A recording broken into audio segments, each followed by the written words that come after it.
to Cooped Up. Whew, the sun's a little bright today. Sorry about that. But guess what? It is my favorite time of year. I mean, I think I like this time of year better than I like Christmas. It is chick days. So that means it's time for all the little baby chicks to be hatched at the hatcheries, or time for your flock to be laying their own eggs if you raise your own chicks. So they'll all be hatching soon, and I can't wait to see the little babies and walk into the feed stores and hear the little cheeps. It's great, and I love it. So that brings me to today's topic. And if you've watched Cooped Up from the very beginning, our very first episode together, almost a year ago, if you can believe it, was me showing you the ladies in their brooder and how they were basically outgrowing it by that point. So I'm going to show you how to set up a brooder for your chicks if you are getting some. A brooder, of course, is the home that the babies will live in until they are old enough to head outdoors into a real coop. Now, I don't have chicks, and I don't know if I will get any. I would love to have a little baby silky rooster and a silky hen, because chickens are like potato chips. You can't have just one. Or it's chicken math, like people will say. You love chickens so much they just keep multiplying.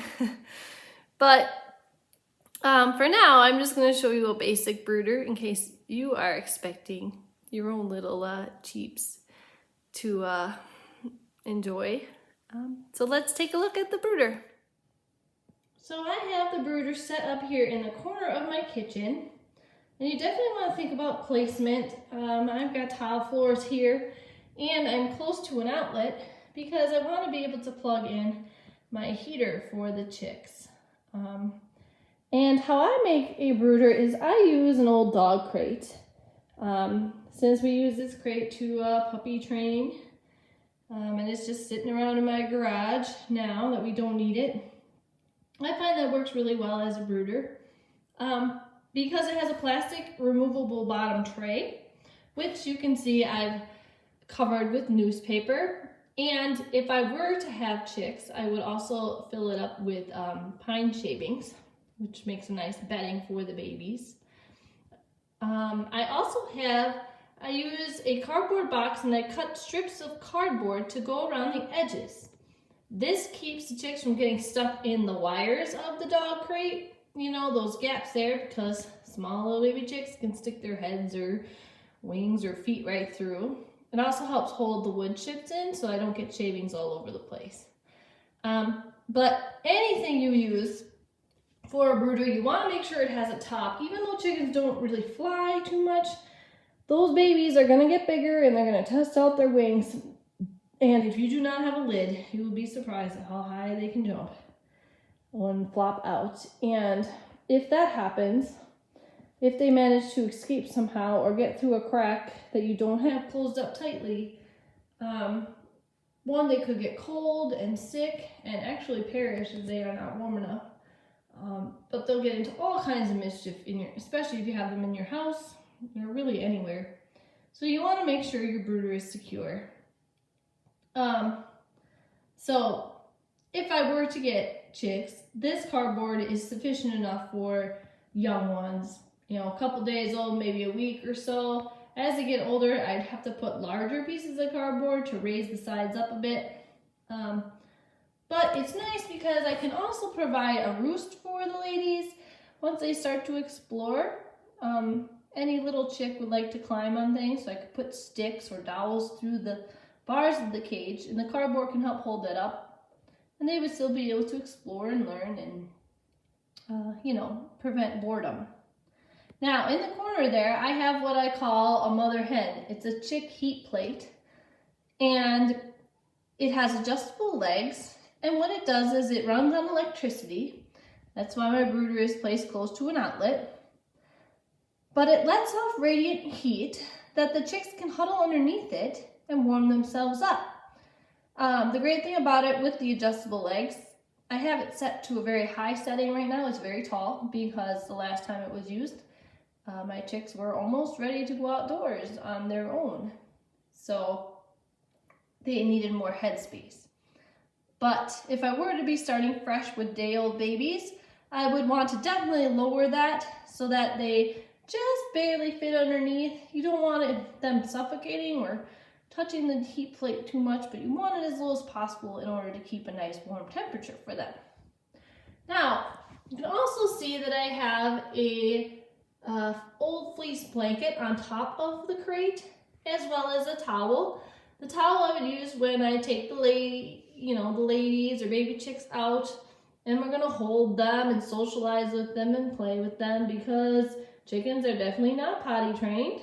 They will make a mess wherever they are, and baby chickens tend to definitely have quite messy droppings. So I would highly recommend putting a towel in your lap while you are holding them.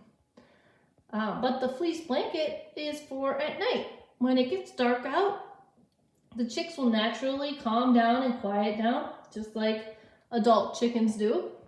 But it's nice to cover the crate here, or brooder, to help keep the heat in and to help create a nice, quiet, calm environment for them. It's just something I like to do to kind of make them feel snuggly and to, get them used to the idea of a quiet, dark place as their roosting spot and where they sleep. So yeah, it's a very simple brooder. Again, I don't have wood chips in there. I also do not have the chick waterer or chick feeder, but you will need those if you are going to have baby chicks. And please don't use like a full-size bowl for water or something like that, because chicks can actually drown in their water if they fall in. You want to use a chick size waterer, and those are available, at Farm and Fleet and other feed type stores, pet supply stores. Yeah, so it's good to think about things that are appropriate for a bird of their size. They're very small, they're fragile little babies, and so it's your responsibility to take care of them well. So that's a real simple brooder that I like to use. Again, I keep mine right in the corner of my kitchen and dining room area. If you are a more sensitive individual, with asthma or allergies, you probably want to keep chickens as far away as possible from your area. They do get quite dusty and dirty, so make sure that you clean regularly. You'd be surprised the amount of dust that these chicks can create. But I like to clean regularly anyway because I don't want my birds to get ill. You can definitely keep them in like a garage or a barn if it's warm enough. Baby chicks definitely need more heat than just a 70-degree room. That's why they have that chick heater. They need higher temperatures before they have feathers. So, and you will find that they will outgrow the brooder fast. This dog crate might seem quite large, and you might be thinking, wow, I really need that much space for a little tiny bird? Yes, because before it's warm enough for them to get outside here in Wisconsin, they are going to fill up that space quite quickly. So whatever you use, giant Tupperware container with the lid cut out, or some people use a rabbit hutch. I've seen water tanks used.